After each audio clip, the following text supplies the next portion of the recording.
आलोक साय साहब, आज की जितनी भी प्रस्तुतियां थी और ऐसे बहुत सारे लोग रहे हैं जिन्होंने भारत की इसी विविधता को कॉर्नर करने की और इस पर सवाल खड़े करने की कोशिश की है, लेकिन आज एक बार फिर से कर्तव्य पथ से यह दिखा दिया गया कि भारत की विविधता ही उसकी असली मजबूती है।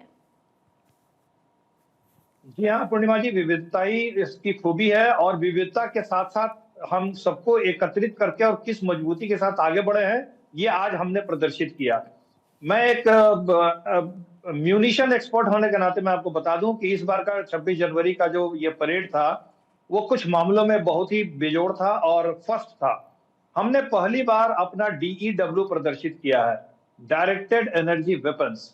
इसमें सॉफ्ट किल के लिए होता है इलेक्ट्रॉन बर्स्ट वाले जैसे काली है, और हार्ड किल के लिए होता है जैसे दुर्गा, हमारे पास लेजर वेपन्स है। तो इसका हमने प्रदर्शन पहली बार किया। इसका मतलब कि हमारे सेना में इसका इंडक्शन हो चुका है, ये पूरे विश्व को हमने बता दिया।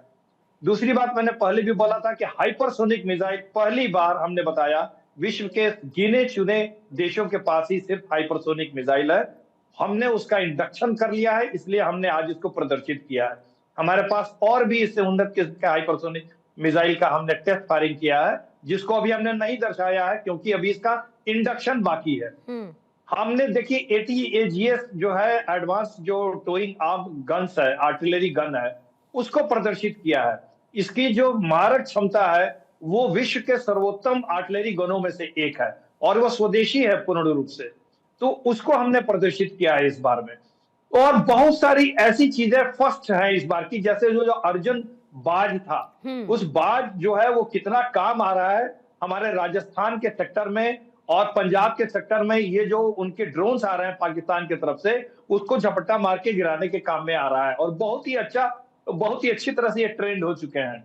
हमने प्रदर्शित किया कि जैसे ईस्टर्न लेह एरिया में जो ये जो बैक्टीरियन कैमल है, जिसके 2 हम्प होते हैं, पीठ में 2 हम्प होते हैं, उसको हमने प्रदर्शित किया, उसका आभार व्यक्त किया, क्योंकि उन जगहों पे 15,000 17,000 फीट की ऊंचाइयों पर, जहां पर मैकेनिकल ट्रांसपोर्टेशन संभव नहीं हो पाता है, यही जो मालवाहक का काम करते हैं और ये 2 से 3 हफ्ते तक बिना खाए पिए रह सकते हैं। तो इनके प्रति हमने अपना आभार व्यक्त किया है और इनको भी रिपब्लिक डे परेड में इनकी हमने प्रस्तुत किया है। तो ये पूरा रिपब्लिक डे परेड जो है वो अपने आप में बहुत सारे फर्स्ट लेके आया था।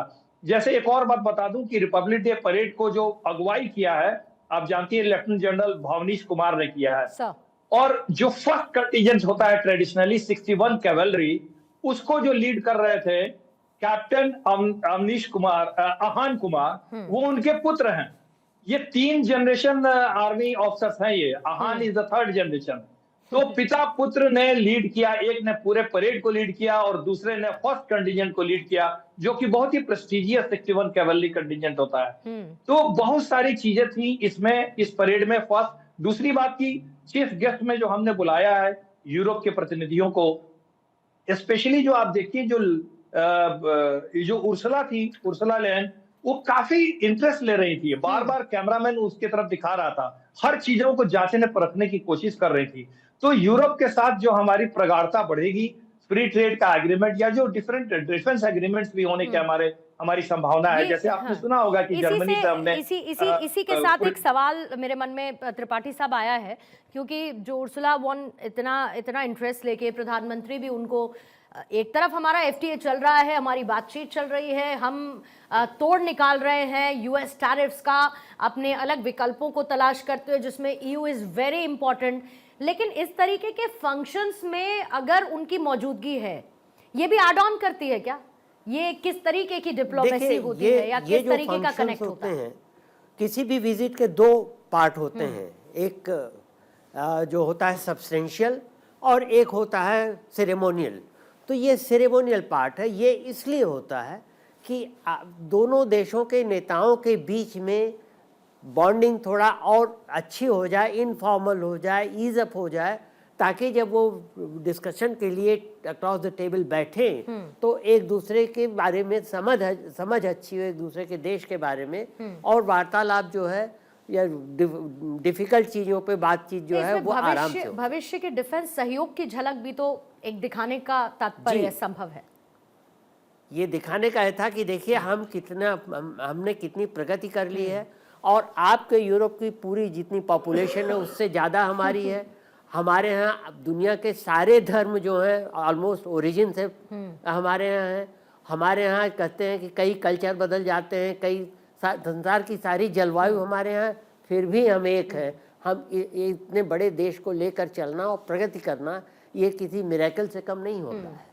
भारत की विविधता उसकी पहचान है त्रिखा साहब, और आज जो झलक इस बीच में दिखाई दी है, जाहिर है कि ये फ्यूचर फाउंडेशन को और मजबूत करती है। लेकिन साथ ही भारत की सैन्य ताकत का प्रदर्शन कर्तव्य पथ पर भव्य परेड के दौरान जो हुआ, आपको लगता है कौन कौन से चैलेंजेस जिनको हमने केटर करना शुरू कर दिया है, ये बताते हुए कि अब हम उन देशों में नहीं हैं जो किसी टेबल के इर्द गिर्द चेयर की मांग रखते हैं, हम वो लोग हैं जो अपनी टेबल की जगह खुद चुनते हैं। बिल्कुल ठीक आप कह रहे हैं कि हमने इस प्रदर्शन से ये जाहिर कर दिया है कि हम उन देशों में से हैं कि जो कि सेल्फ रिलायंट हैं, हमें किसी और के ऊपर निर्भर नहीं करना है।